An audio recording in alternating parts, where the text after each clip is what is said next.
D.C., and they asked me to be one of the people who summarized the day's papers. And there were a dozen scholarly papers about how's No Child Left Behind doing.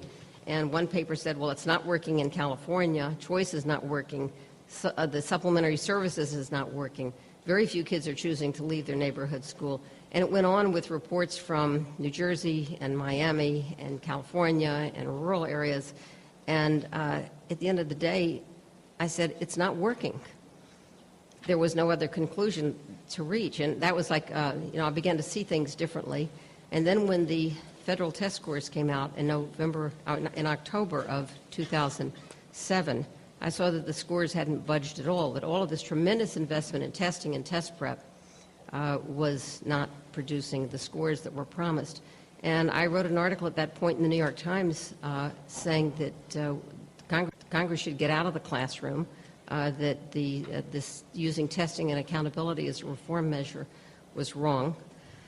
But, there were other things that brought me to where I am today, and someone reminded me just recently that in 2003 I was asked to sign a manifesto saying that you didn't have to be an educator to be a principal, and a whole group of right-wing types signed this manifesto sponsored by the Broad Foundation in Los Angeles, and I refused to sign it because in my heart of hearts I thought, you should be an educator if you're going to run a school, right? Diane, let me get in here. Michael Thomas, you're with a group of charter schools called Achievement First. And a lot of these schools developed as a result of No Child Left Behind and some of the philosophy behind that, which is that every child can learn and that the traditional way of teaching wasn't working. Do you think Diane's right that you need to be coming up through a professional education system to be a good teacher or be a good principal? Are you happy that Kathleen Black, for instance, is going to be the new superintendent in New York? Thank you. I think teaching is a profession, and professionals should run the profession. I think there are some real questions about who and how you access the profession and when, and I think that there are opportunities for people, particularly later in life, and I assume that one of the things you're referring to is our teacher certification situation. I think that we as a community need to look to people who have experience in other areas, who want to come into the teaching profession, to really captivate and take that experience. But yes, teaching is a profession, and it should be treated as a profession. Well, Teach for America, for instance, are there Teach for America teachers in the Amistad and other Achievement First schools?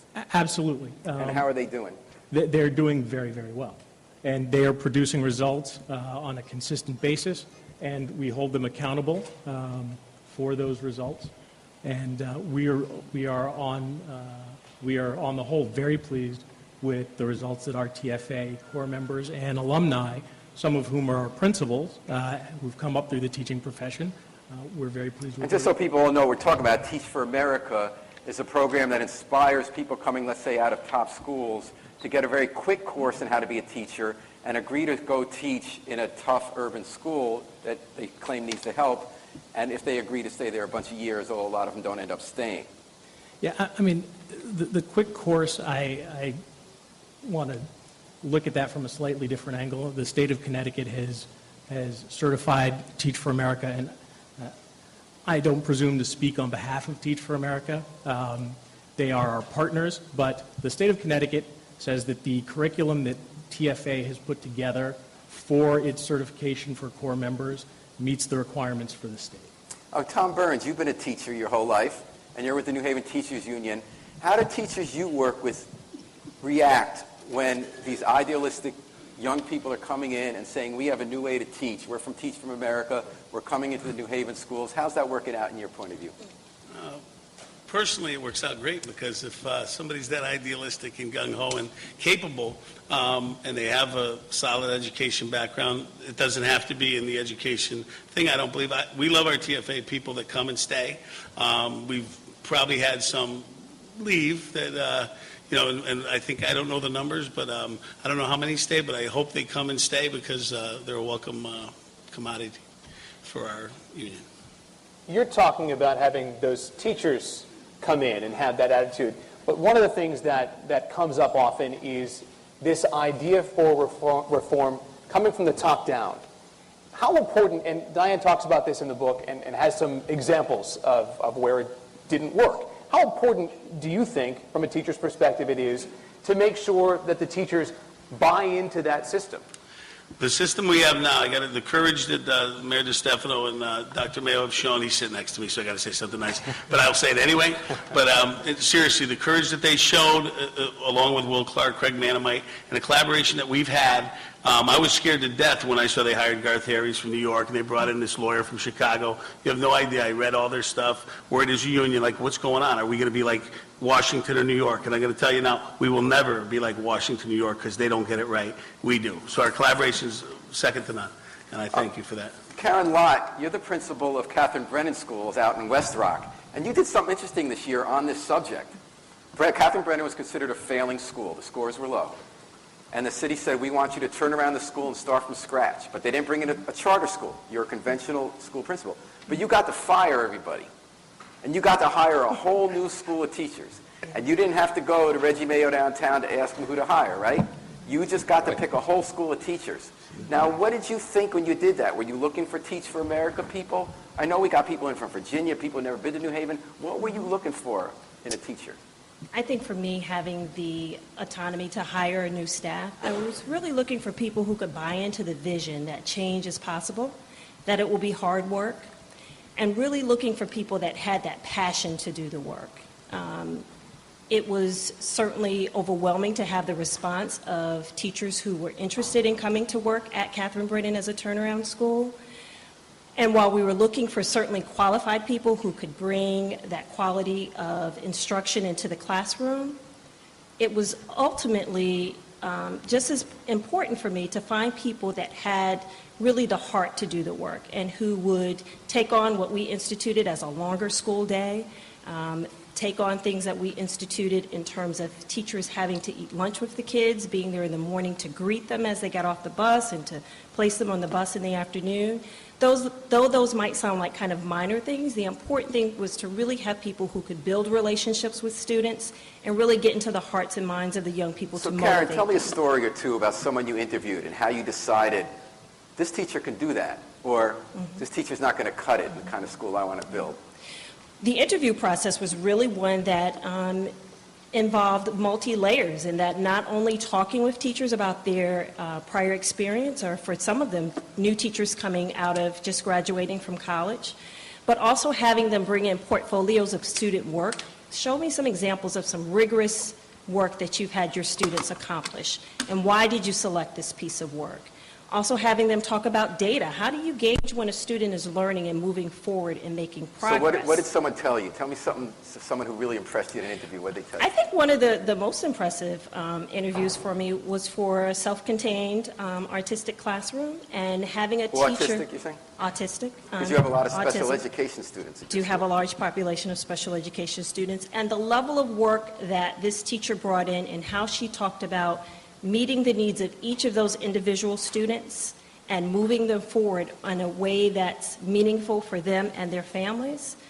And the work that she showed that was just really not making excuses like these are students that have disabilities, this is what they can't do. It was really all about what they can do, given the structure and giving the support to learn. And that was just one spirit that I looked for in all of the teachers, just really having that motivation and that can-do attitude about being able to move students forward. Let's tackle something that is kind of at the heart of all this, and it's come up a few times, and that is success. How do we measure success? And I think that's going to be at the heart of a lot of the debates that we have. Are there tests to measure success? Are there student-by-student measures of success? How do we start to answer that question? And Diane, if you can just quickly give us what you have found in terms of that measure question, because I think that is really one of the most difficult ones to answer. Well, we have a problem now in that we're relying on very flawed measures of success. The standardized tests that we use are not very good measures of learning, and many states, probably Connecticut is one of them, invest enormous resources into test preparation, and testing is not teaching. And so we're judging students by these test scores And they're not really telling us how much kids are learning. They're telling us how much they've been prepped. And many times today, we see kids graduating from high school, going to college, and needing remediation in reading, writing, and mathematics, the very things they've been prepped on for the previous 8 or 12 years. So we have a lot of flawed measures, and we don't have a very good measure of success. I think that success would be having a school, first of all, that has a very rich and balanced curriculum. We've been sacrificing that over these past 8 years. We have many schools that no longer have programs in the arts because they need more time and resources for testing. So we have to have the arts and history and geography and literature and foreign languages. A successful school is one that has a rich and balanced curriculum, that has teachers who enjoy teaching there, that have good working conditions. I mean, I look around this building and I think this is such a beautiful building. It sends a message to the children. We really care about you, and we provided you this magnificent space. I mean, it's a statement to the children when you give them lovely facilities. When you go into a building that's dreary, that sends a message too. So I think we've got a lot of input measures that are very important that we're ignoring, and we're relying on very bad output measures. Well, Damaris, you're kind of on the front lines of this. You're in charge of figuring out instruction for the whole city school system, what we're going to teach and how we're going to judge. So if some people agree, I know a lot of these panelists do, with Diane, that a test score alone doesn't tell us whether a school is succeeding, whether a student is succeeding, how are you going to figure out now whether the kids are learning? Well, we certainly believe in using multiple sources of data when we're looking at student learning and student growth. And so we are really looking at how much is a child growing over the course of a year, because we really feel we have an obligation to ensure that our children are ready to go to college. And in order to do that, we have to assess ourselves, and I see the standardized test as assessing the work of the adults. How successful were we in preparing our students to be literate and have good numeracy skills? So if students aren't doing well on those standardized tests, which I think Connecticut has a very good standardized test, there's nothing on that test I wouldn't want my child to know how to do. But what we're really looking at is, are the adults successful in preparing kids to get to college? So I can't tell whether you agree with Diane or disagree. Should we be using a test score to say they're successful? I think that's one of many measures. So what's another measure that I'm going to know Well, whether Rachel is doing a good job teaching at Domus Academy? Well, we definitely look at student work. We look at the social-emotional development. I mean, we want to develop students holistically, so we want to create good citizens of New Haven and of the world. Do we put a number on that, or do we have someone who comes in and checks them out? Do we have some kind of set Well, goals we look of at what they're going to learn? certain indicators, for example, the suspension rate. If many, many students in a school are being suspended, what is the learning climate in that building? And are we developing our kids to make good choices so that they're not involved in significant infractions that result in suspension? So we do look at a variety of data to determine the success. Reggie Mayo, you've been in charge of the school system before people were even talking about No Child Left Behind, and you've heard these discussions over and over, a new idea of how we're going to decide who's doing well, who's not doing well. What have you concluded about the way to tell whether a school is succeeding or whether a teacher is succeeding? How do you think you can look at your whole school system and figure that out? Well, certainly not anything that's easy, Paul. If I just may say something about this whole notion that you guys were talking about just a minute, and then I'll try to get to that, about whether a person can come in actually and teach without having the background for it. Let me just say that back in 1967, I was one of those people. Went to a special program at Southern for college graduates. It was an intensive program for college graduates. Did not have certification to teach. I took 2 courses. I did a 15-minute student teaching lesson, and I was thrown in the classroom at troop school with 120 books, and they closed the door. How did you do? I've been around for 42 years, Paul. So let me just use that as an example that, I think what happens with Teach for America, when we do find bright and great people, they leave. They've got to stay around 42 years like I've stayed around, and that certainly has been a problem for us. Let me just say success has been defined by certainly the No Child Left Behind Act, and I certainly don't agree with that, by saying 100% of your kids are going to be proficient by the year 2014. That's the simplicity that they've come up with, just that one statement, which equals success. We know that success for teachers and success for students, it means a lot more. If you're going to succeed in life, you need a lot more skills. You need a broader curriculum, as Diane has just stated. You need kids to have music in their lives and literature in their lives, and you need to teach kids about discipline, and you need to teach kids about interpersonal skills in order to succeed in life and how to manipulate through things. And yet people are looking at you, Reggie, in a way they didn't look at a superintendent 20 years ago. They're saying, show me the proof. They're saying, you're not going to get more money out of Obama administration unless you show me they've learned something. I want to see some numbers. So how do you balance that? If you're going to have to produce results to show them something they can measure, but you believe in your heart that it can't just be a test score. All right, well, we've come up with three things that we think are important to happen. I mean, 3 goals. Close the achievement gap, which we're working at. We think that's important. We think it's important that young people stay in school. And we're talking in New Haven about cutting our dropout rate in half in 5 years. Kids can't learn if they're not in school, Paul, so we're saying we're going to try and keep our kids in school. And next of all, we're going to prepare our kids for college. And we're not going to just have our kids to graduate, but we're going to have them prepared for college, whether they attend or not. That's an option that we certainly want them to have and be successful in college. And, of course, to be able to try to provide some financial support for our young people if they do decide to go to college, and that's what the Promise program is all about. So I'm just saying that may be simplistic, as, not as simplistic as it may sound, because there are a lot of things that go into that. Now, have many people reached that in terms of whole school districts? Absolutely not. I mean, I don't think there's any school district that I know of that just totally has reached all of the successes. We're still working at this. There's still much more to learn, but certainly we're going to give it a good shot here in New Haven. Damaris mentioned that testing is a good way to judge how the adults are doing, how the teachers are doing. Are we preparing the kids for these tests? What is the flip side of that? What if the kids aren't doing well? What's the action that needs to be taken then for the adults, if that's a measure of not just the student, but of the teacher? What happens there? And let's throw out the accountability topic, because I know this is another important one. Is that for me? That's for you to start.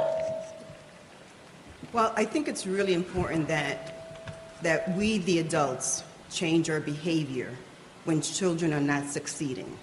And if we find teachers who are struggling to help their children meet those high standards, then it's our obligation as the leadership and as colleagues to support those teachers. So part of our teacher evaluation and professional development system is not just evaluating teachers.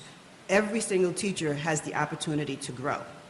So the more challenged teacher will get a lot more supports and development, while our exemplary teachers are going to have a lot more freedom in determining what is the next area that I really want to develop my practice in.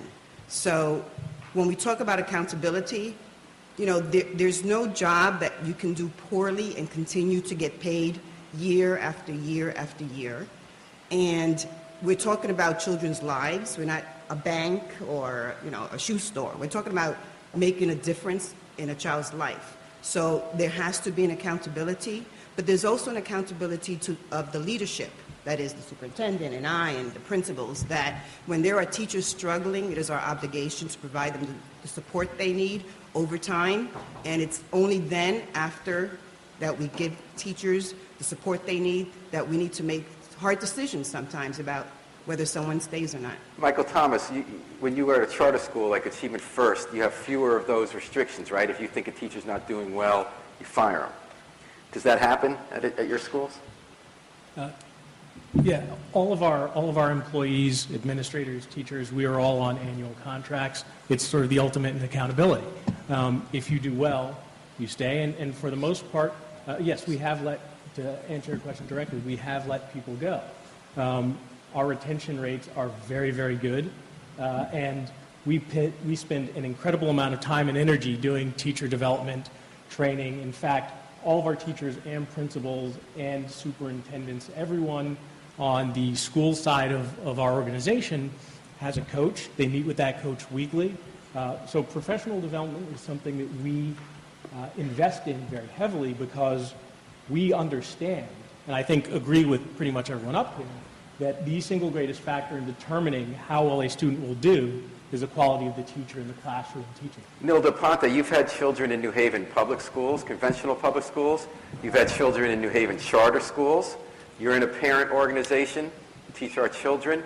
What do you see? Do you see a difference in the way teachers teach in a school where they have tenure, a school where they don't have tenure? I do see a difference. I have 4 children school age. 3 of them are in charter school now. And I have another one that it's in the engineering magnet school. This is his first year, and not because he wasn't doing well at Amistad Middle School, but because this specific school was a perfect fit for him, since he always wanted to be an engineer when he grows up. So I decided, looking at the information, looking at the goals of the school, I said, let me change my son and let's see, how this... Well, why did you choose a charter school? Did it have anything to do with the different rules for 3 out of your 4 kids? They were in Celentano. I have 4 of my children in Celentano. After that, my second oldest went to Betsy Ross Magnet School, which was an excellent school. She learned a lot. But having 3 in Celentano, which was at the moment a failing school, I decided that I needed to move my children because I want them to succeed in school. Well, Henry Fernandez, you've seen this from a lot of points of view. You have a child in Edgewood School, a conventional public school in New Haven. You studied schools around the country for the Skrupski Foundation, and you watched Amistad develop as a charter school here. Do you think that people who criticize tenure had a point, or do you think that teachers have gotten a raw deal and that they're having a harder time doing their jobs well because of this push for accountability? I actually thought the point in the book about that when you actually look at the data, that there's no good information with regard to tenure, schools that have tenure versus schools that don't have tenure, schools that have unions versus schools that don't have unions. So I think that's really pretty much an open question. I would say if you look at kind of 2 states that are right next to each other, Mississippi and Alabama, the Alabama Teachers Union is so strong that there's actually 2 budgets in Alabama. There's the budget for schools, and there's the budget for everything else. And right next door in Mississippi, there's it's much more right-to-work state, and so you don't have that kind of power at all in terms of organized teachers. And I would suggest that probably no one here, particularly if your child is African American or Latino, would want to move to Alabama or Mississippi to have your kids educated. So I actually think it's probably moot. It's kind of an interesting thing that gets thrown out there and probably doesn't have a whole lot to do with whether schools are great or not. That being said, I do think that that it winds up that for some reason, and I think there were some interesting reasons, not all of which I necessarily agree with, posited in the book, but for some set of reasons, folks who care very deeply about educating children have chosen to fight over this issue. And whoever wins on this issue, it probably, at the end of the day, doesn't have a lot of impact on how effectively children are educated. We just heard from 2 parents here, and I know that some of you are parents, some people watching are parents. I posed the question on social media, and parents always jump in with their fixes and their answers. Those are the involved parents. And let me bring in Gary Highsmith, who's a city school product, principal now. What do you see in terms of parent involvement, and do you see a direct relationship between the students who perform well and the parents who are involved, or not? Well, definitely you see a connection between student achievement and parents who are involved. But let me just clarify what parent involvement means. It doesn't mean that parents show up and have a bake sale. Although bake sales are good, fundraising is nice, that's a good thing. But when I'm talking about parent involvement, I'm talking about the kind of parents who engage in certain specific parenting practices that lead to the student being successful. certain kind of language development activities, reading to the kids, having conversations about college and why school is important, and making that a priority. It goes without saying that if you have a parent who makes sure that their kid does what they're supposed to do in school, the chances that that kid will be successful increase exponentially. Now, it's incumbent upon us to do three things to get ourselves out of this crisis, I think. One is that we have to teach our way out of it, as Linda Darling-Hammond says. You have to have quality instruction, quality teachers, and effective instruction. Number two, you have to parent your way out of it. That means parents are not off the hook, because in this talk about accountability and this talk about holding people accountable, what we tend to do sometimes is just back off and let parents off the hook, because that's not a politically savvy thing to talk about. Let's have that conversation about, in particular, about what African American parents are doing or not doing. We've got to be better in the African American community than we are right now. I can't leave it up to the school to educate my daughters. It's my primary responsibility. I'm not turning that over. Let me also tell you what it means to be better as a parent. It means to be politically active so that you hold leaders accountable, that I'm held accountable, teachers are held accountable, superintendents and boards are held accountable. And the minute that parents start to organize politically, start to engage in certain parenting practices, kids achieve at higher levels. There's no doubt about that in my mind. Nilda, you've tried to do that with Teach Our Children. What does it take to get parents involved? Was it hard to get people to speak up about Spanish language translation that you wanted more of in school materials? Was it hard to get them to go to Board of Ed meetings? It's always hard. It's always hard. And, to me, I care deeply for this.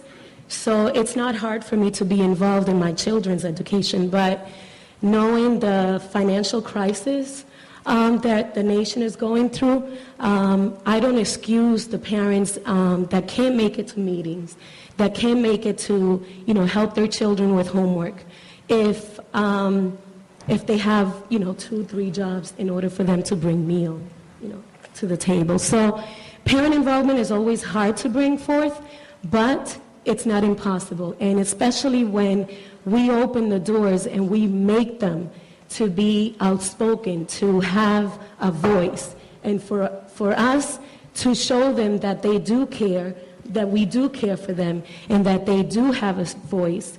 It's something that always brings them back to the group.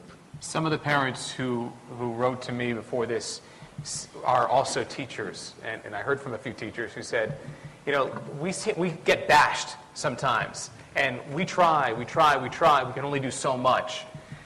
Tom, do you feel, or do some of your members feel that, we take a little too much of the blame here? I don't think it's that at all. We know that some kids won't have parental involvement, and it's our job to ratchet it up and get them what they need. I've ran a PTO, Mary Rosario's right here in the front row, Fairhaven Middle School. We ran a great one and had a lot of teacher involvement and brought them in. And I want to say right now, whatever's going on in New Haven with Promise or whatever else, if you saw the results of who showed up for parent-teacher night, I got to applaud all the parents for what's going on in New Haven, because it was beyond belief. They are getting involved with governance councils.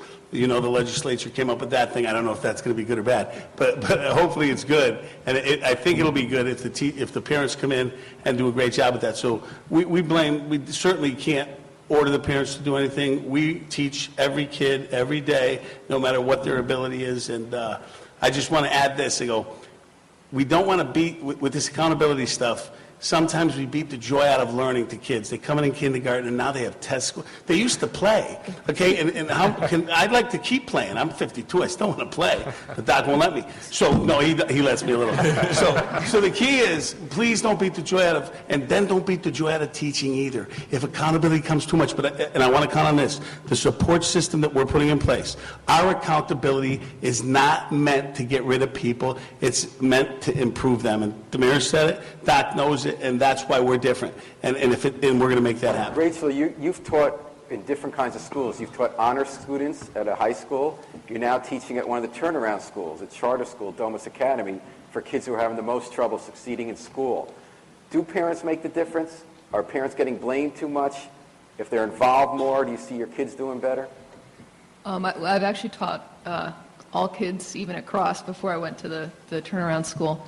And I don't think blame's the right word to use. I don't think it's about blame. I mean, blame automatically sets up opposition. And I think that one of the biggest problems right now in the debate is that there are sides. And if we all really do care about education and care about educating kids and care about the state of democracy, there shouldn't be sides on this. I mean, presumably, if we all have the same goals in mind, it's about how do we share responsibility in a way that makes things work. Yes, involved parents are an asset in a classroom. And I think that most parents, I've met very few who would say that they don't care about their kids' education.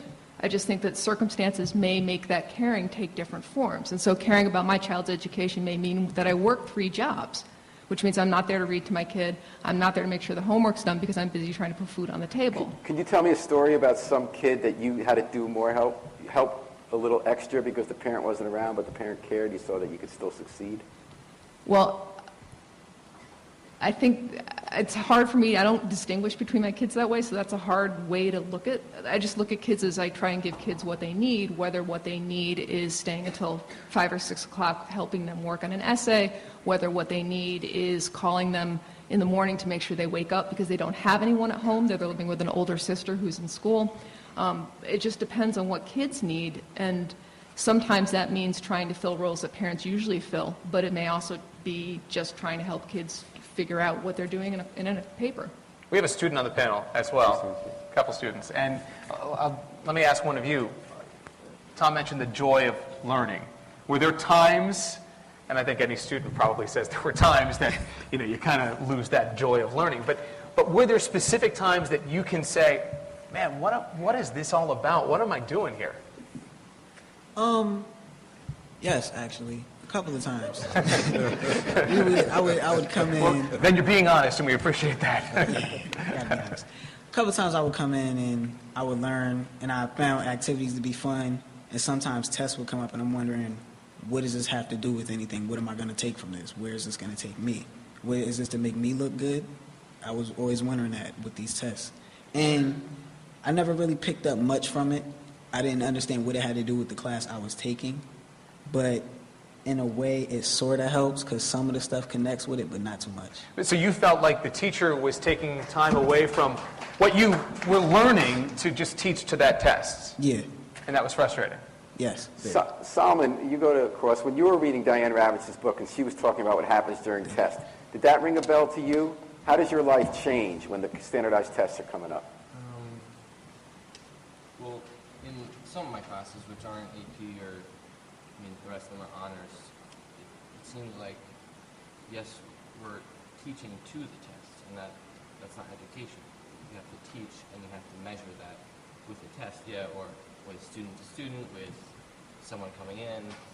But the fact that classes at Cross, yes, and I know you've given hundreds of examples nationwide where education has become, we're teaching so that we can look good and get money. That's not education. Alex Johnston, you run a group, CON-CAN, that tries to give us a scorecard of how schools are doing. And you basically do it based on how the schools are performing on the test.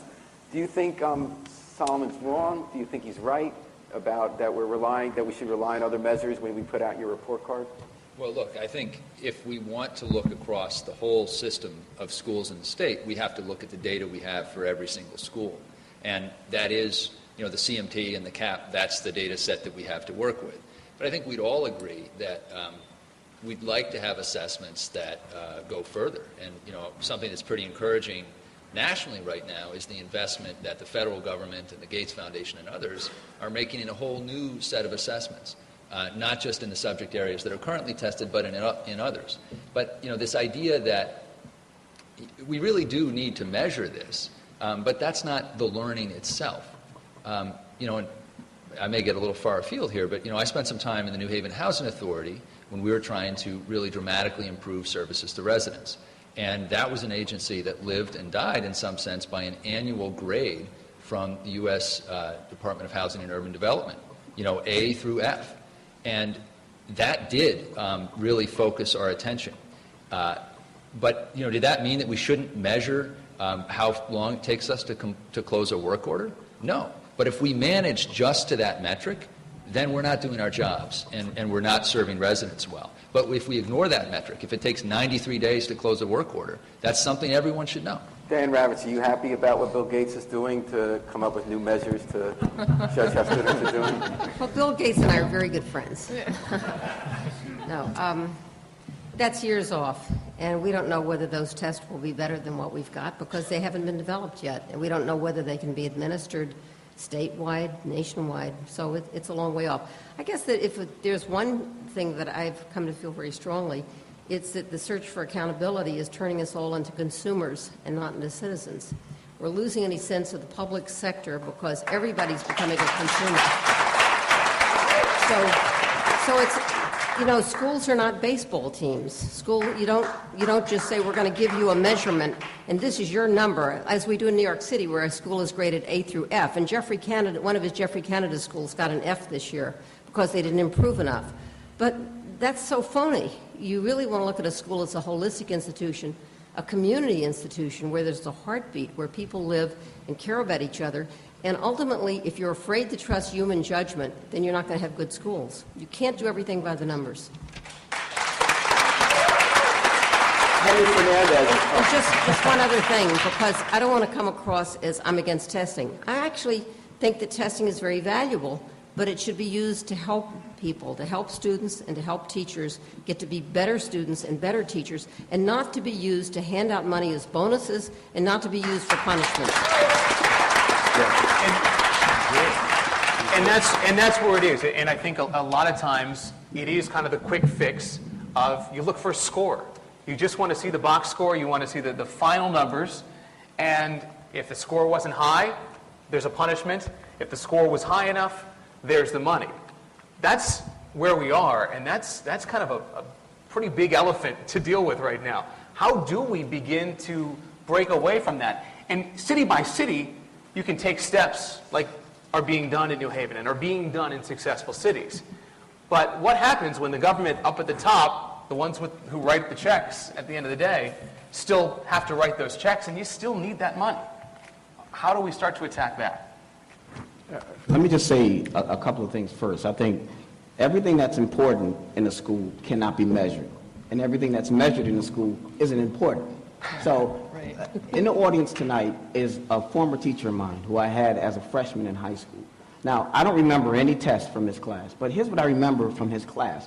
It's how he inspired me, how he held me accountable, how he had high expectations from me. Bert Saxon, former Connecticut Teacher of the Year, was in the audience.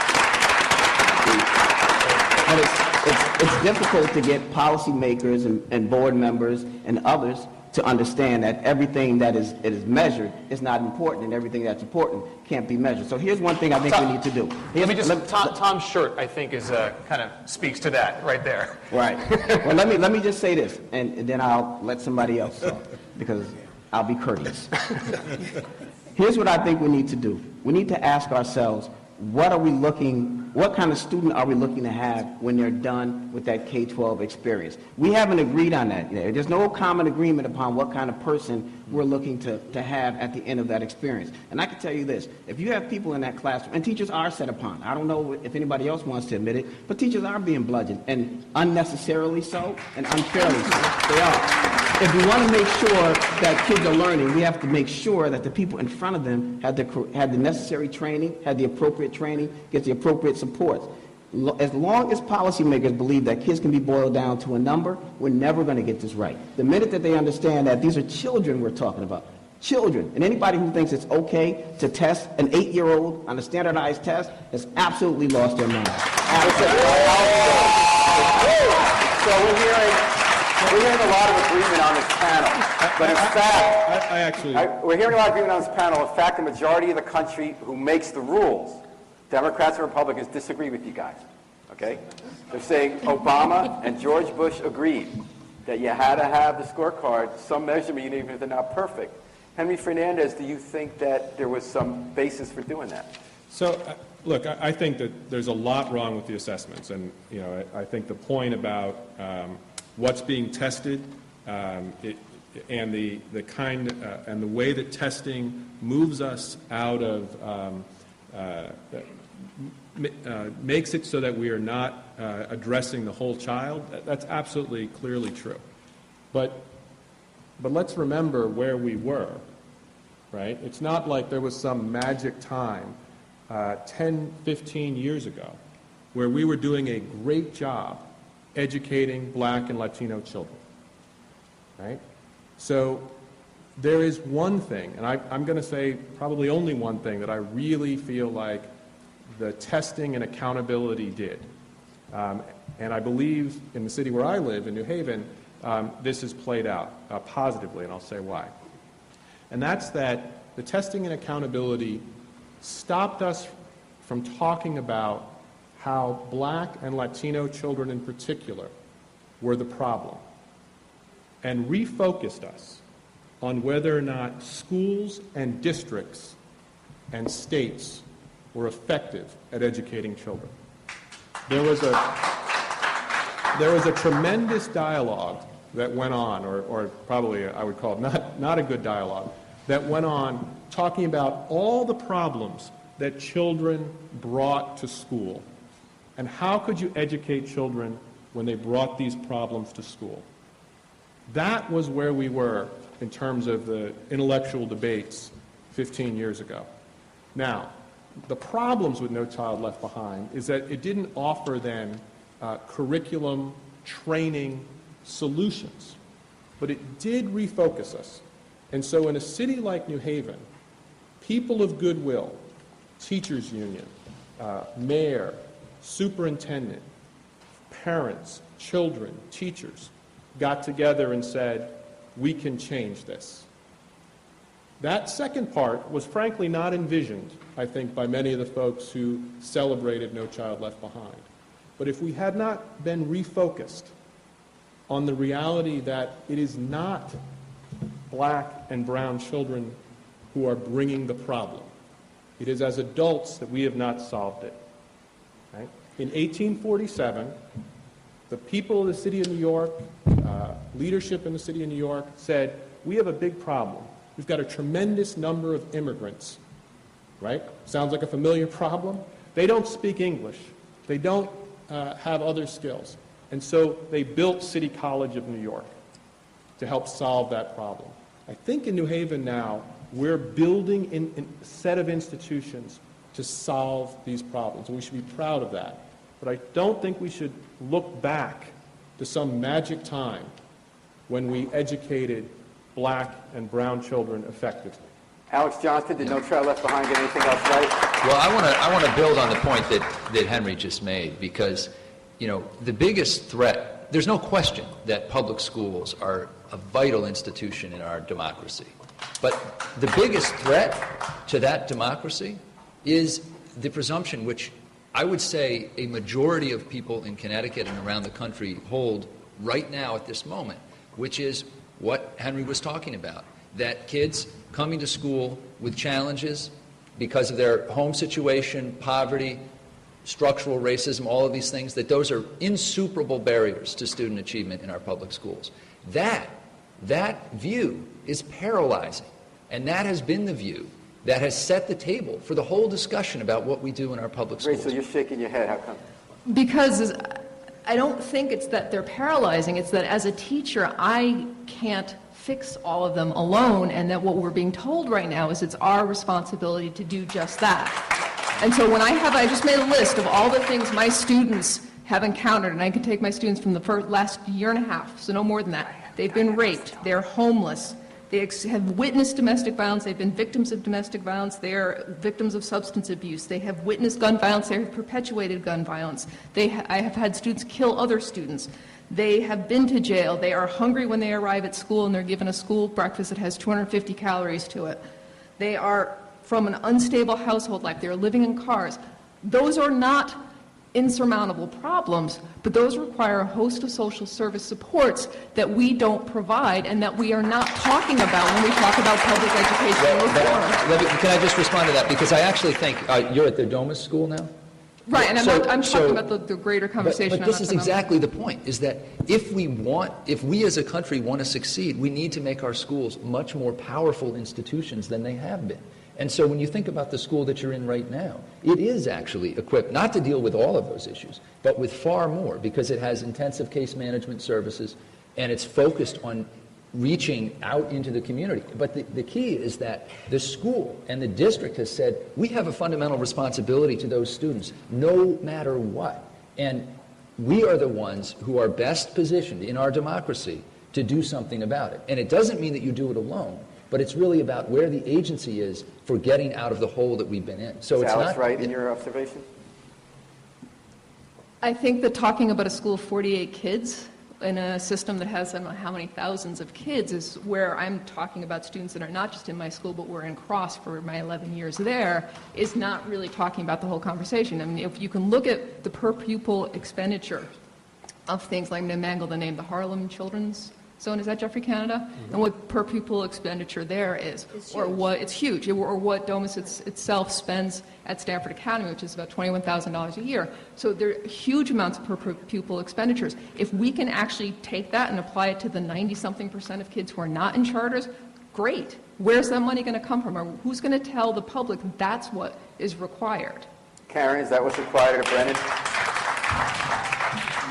I agree so much with that. I think one of the areas that I really desire to really build up at Brennan Rogers is that concept of wraparound services, that you're really able to take a look at that whole child and really able to provide those supports not only to the kids but also to their families, that they're able to access the type of services that can really have an impact on the social and emotional issues that families and students struggle with every day that often impede the ability for students to learn.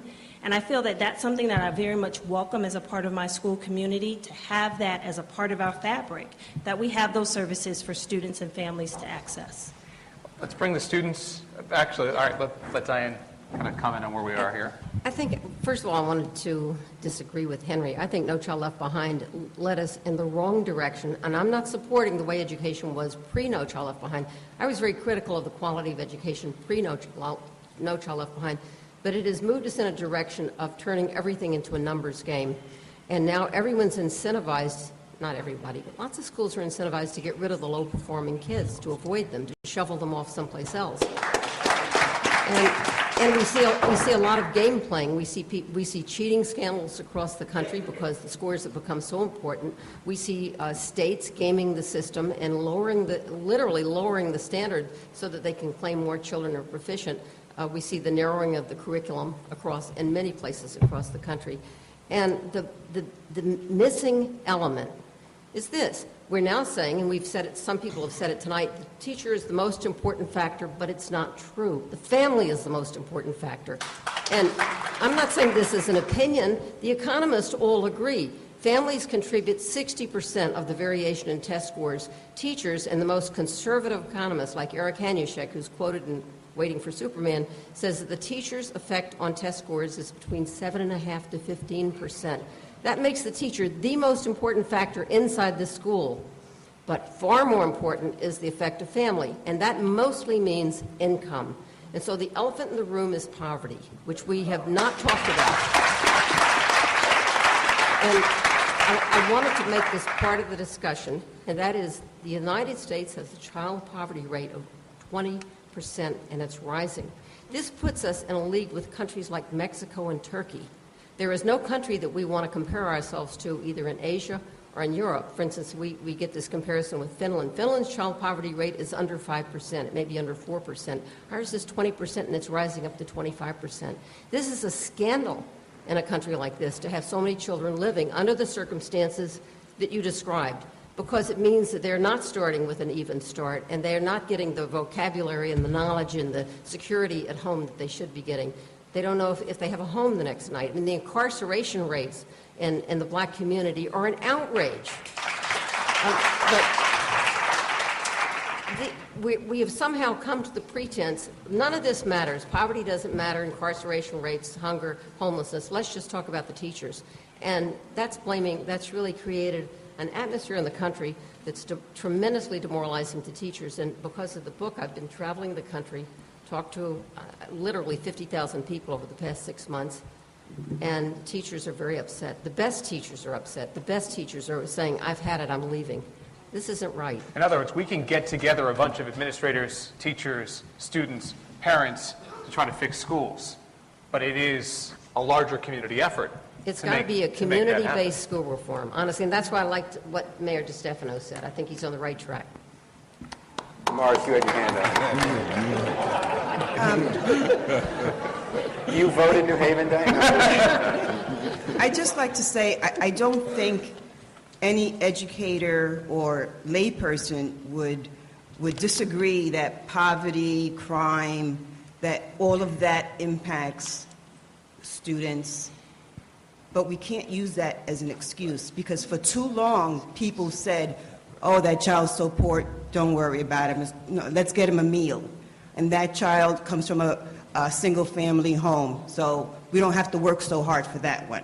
I think the message is that in spite of the obstacles, that the adults have to do as much as possible to make sure that child succeeds. I was one of those kids. My mother did not speak English, single-family home, and it was the school, it was my teachers who made the difference in my life.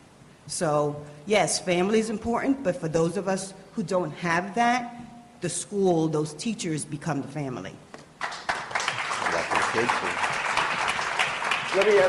Alex, yeah? Just, one other thought on that. If we're thinking about sort of school change 2.0 or education reform 2.0, I do think, when we say that we want educators to take responsibility for student achievement, that does not mean that parents don't have a responsibility too. And I think for a long time, I would say education reform 1.0 is that reformers were deathly afraid of saying anything about parents lest it let educators off the hook.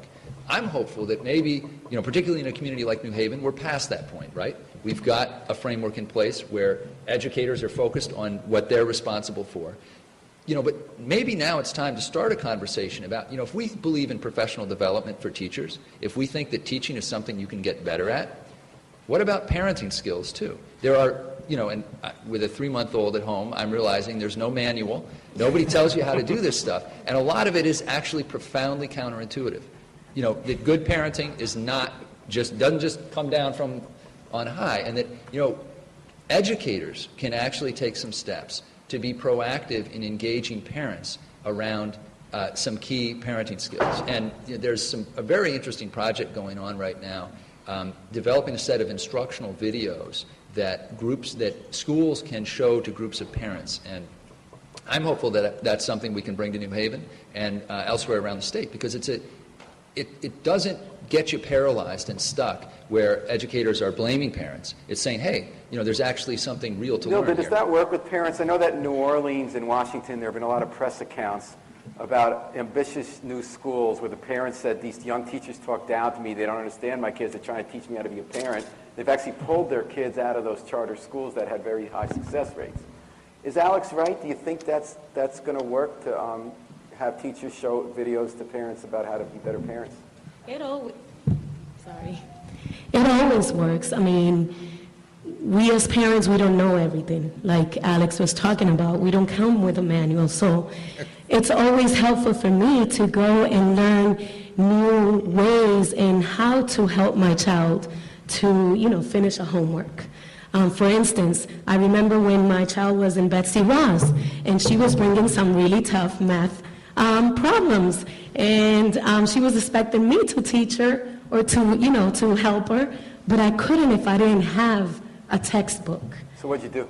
So what I did was this is when I started with Teach Our Children, and this is when we started talking about, we need textbooks. We need these children to come home with textbooks in order for us as parents to help them, because I haven't been in school in years.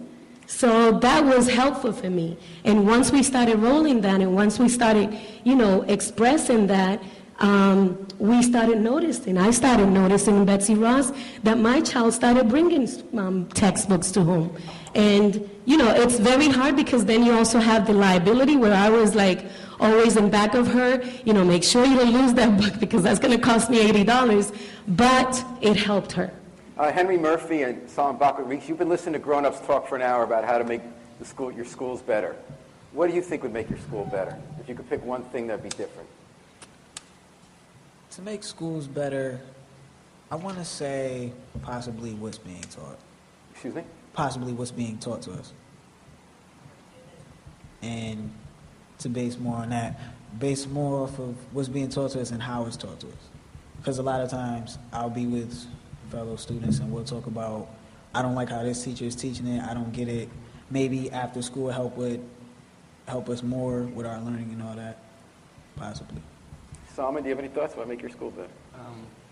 Not necessarily how to change it or make it better, but more importantly, how we look at the school and look at the overall education system in general. Like we're talking about teachers and the system when really it's the individual, it's the student who's learning. And the teacher can teach and can talk and can lecture and can have PowerPoints, but if the student doesn't open their ears or open their brain, there's no learning. So, all these problems and the fact that the student who has all these lists of things that poverty, et cetera, that's the reality. It's not an excuse, and we need to cope with that and teach to the individual and not teach from the system. Every student learns differently, certainly. Yeah. Real quickly, and I was here a couple weeks ago, along with some other folks, when New Haven Promise was unveiled.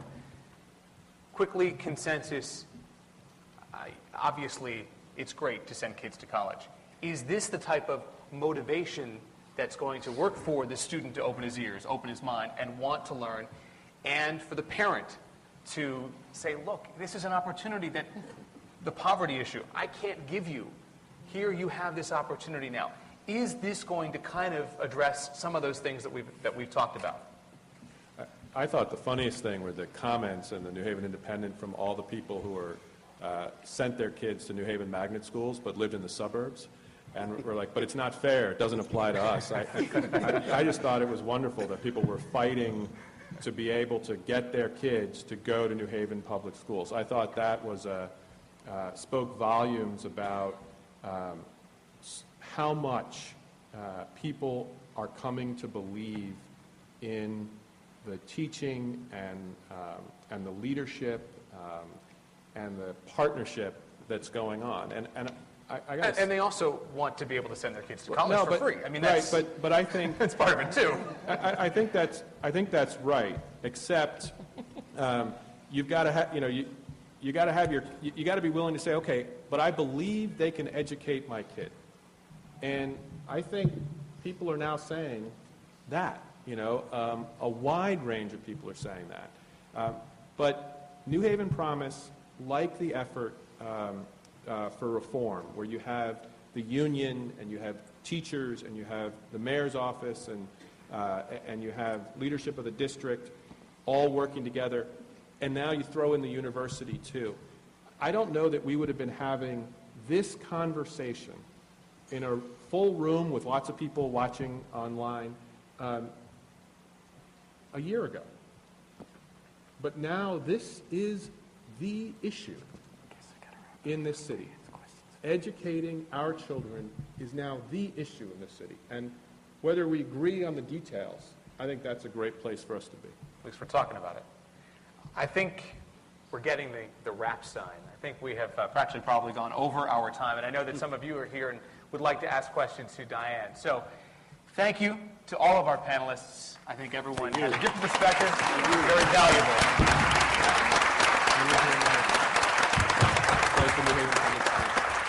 So they should line up, right, with the microphones?